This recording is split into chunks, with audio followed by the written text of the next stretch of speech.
Hi dear students, today we are going to begin a new chapter, chapter 17, circles. Circle is a closed figure obtained by joining all the points at a constant distance from a fixed point. That fixed point is known as the center of the circle and that constant distance is the radius of the circle. The perimeter of the circle is known as circumference. So before starting the chapter, we have to learn some basic terms and some important results related to circles. The first term is concentric circles. If two or more circles have same center but different radii is known as concentric circle. Radii is the plural form of radius. The second one is equal circles.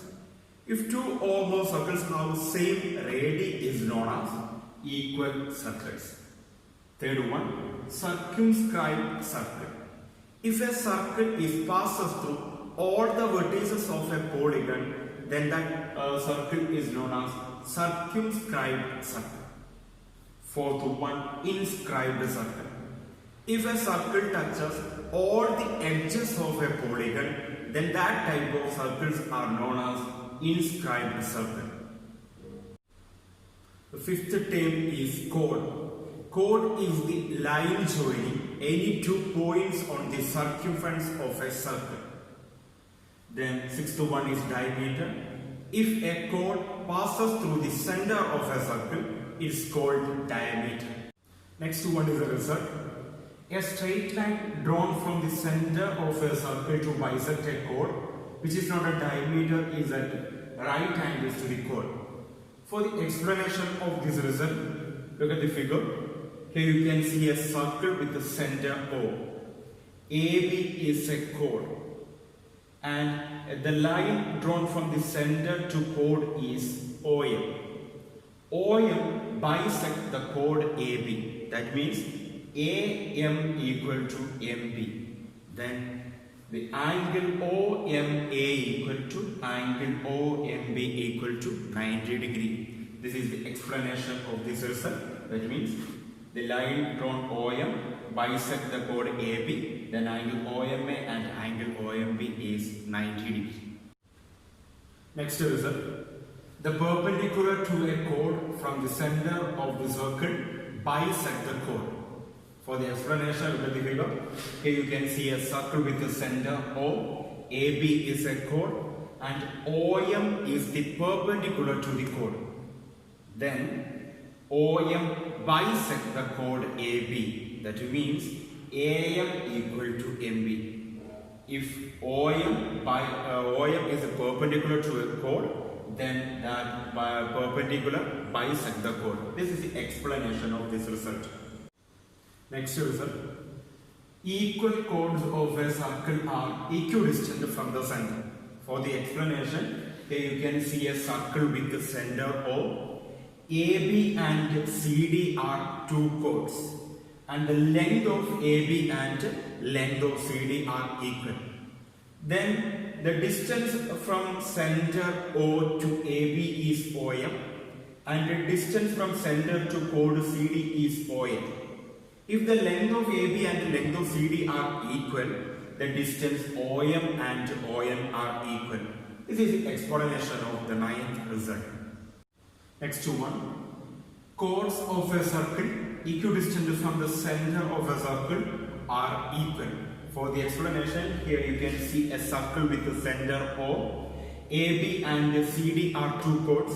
The distance from the center O to chord AB is OM. And distance from center O to chord CD is OM.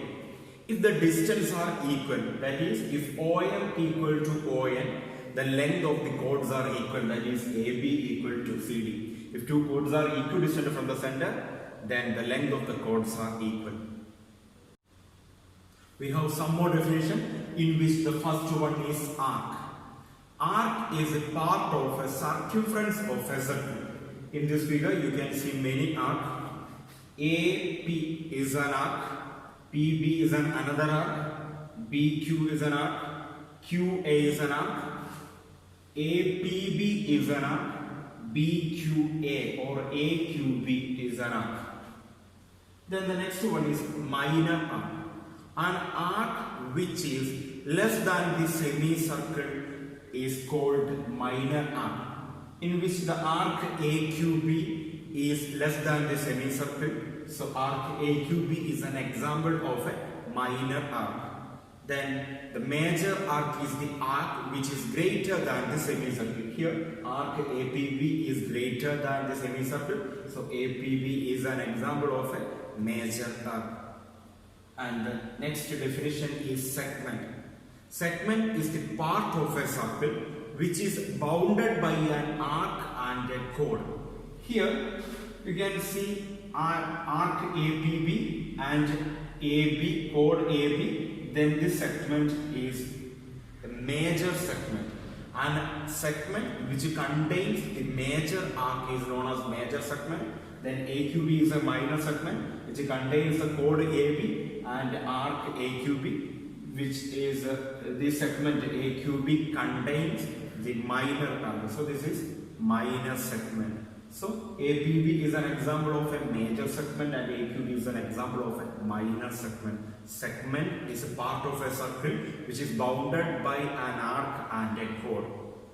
We have to learn 5 theorems in this chapter. So let's discuss the first one.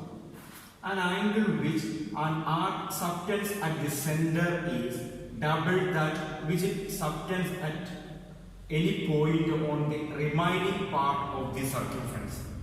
For the explanation of this theorem, we can consider the circle. This is a circle with the center O. If we consider the arc APB, then arc AQB is the remaining part of the circumference. Then angle AOB is an angle which subtends by the arc APB at the center. Angle AQB is an angle which subtends by the arc APB at the remaining part of the circumference. And this theorem states that angle AOB is double the angle of angle AQB, or in other words, angle AQB is half of angle AOB. This is the explanation of the first theorem. Next theorem. Angle in the same segment of a circle are equal. For the explanation, here we have a circle with the center O. Arc ACB and ADB are the same segment. Then angle ACB and angle ADB are the two angles in the same segment. This theorem states that angle ACB and angle ADB are equal. Or that is, angle in the same segment of a circle are equal. Next theorem. The angle in a semicircle is a right angle. Here we have a circle with the center O. Then AB is the diameter of the circle. The diameter AB divides the circle into 2 parts, and the 2 parts are known as semicircles. Then angle APB is an angle in the semicircle, and angle AQB is also an angle in the semicircle. Angle APB is equal to 90 degree and angle AQB is equal to 90 degree because angles in the semicircle is right angle. Before discussing the next theorem, we have to learn a definition, that is cyclic quadrilateral. If 4 vertices of a quadrilateral lie on the circumference of a circle, the quadrilateral is called cyclic quadrilateral. Here you can see a quadrilateral ABCD in which the 4 vertices of this quadrilateral lie on the circle. So ABCD is an example of a cyclic quadrilateral. Then the next theorem is the opposite angles of a cyclic quadrilateral is supplementary. Supplementary means sum of 2 angles is 180 degree. That angle is known as supplementary. Here you can see a cyclic quadrilateral ABCD in which angle A and angle C are opposite angles. Then angle A plus angle C equal to 180 degree. Also, B and D are opposite angles, so angle B and angle D is equal to 180 degree. So the next theorem is the opposite angles of a cyclic quadrilateral is supplementary. The last theorem in this chapter is the exterior angle of a cyclic quadrilateral is equal to the interior opposite angles. Here you can see a circle in which ABCD is the cyclic quadrilateral and angle CBE is the exterior angle of the cyclic quadrilateral, and for the exterior angle CBE, the interior opposite angle is angle ADC. So this theorem states that the exterior angle, that is angle CBE, is equal to the interior opposite angle, that is angle ADC. So angle CBE is equal to angle ADC. By the theorem, the exterior angle of a cyclic quadrilateral is equal to the interior opposite angle. Next we are moving to the question part of this chapter. So let's discuss the first question. In the adjoining figure, angle AOC equal to 110 degree. Calculate. Sub question 1 angle ADC. Sub question 2 angle ABC. Sub question 3 angle OAC. So here angle AOC is given. Angle AOC is the angle subtends at the center by the arc ABC. Then the first we have to find angle ADC. Angle ADC is the angle made by the arc ABC subtends at the remaining part of the circumference. So angle ADC is equal to half of angle AOC, that is half of 110, which is equal to 55 degree. Therefore, angle ADC is half of angle AOC, that is 55 degree. Next, we have to find angle ABC. For the quadrilateral ABCD, all the vertices of the quadrilateral lie on the circle. So ABCD is a cyclic quadrilateral. We know the theorem. In cyclic quadrilateral, the sum of opposite angles is 180 degree, or opposite angles are supplementary. That means angle ADC plus angle ABC equal to 180 degree. So angle ABC equal to 180 minus angle ADC, which is equal to 180 minus 55 degree, which is equal to 125 degree. Angle ADC is 55 degree, therefore angle ABC is 180 minus 55 degree, that is 125 degree. Then third one, angle OAC. Triangle AOC is an isosceles triangle because OA and OC are the radius. So angle OAC and angle OCA are equal. Therefore, angle OAC equal to 180 minus 110 divided by 2. In triangle AOC, one of the angle is 110 and angle OAC and angle OCA are equal, in which one of the angle OAC equal to 180 minus 110 by 2, that is 70 by 2, which is equal to 35 degree. So angle OAC equal to 35 degree. When you write this answer on your notebook, you should write the proper reason for each of the steps. Next question. In the adjoining figure, PQ equal to PR and angle PRQ equal to 70 degree, find angle QAR.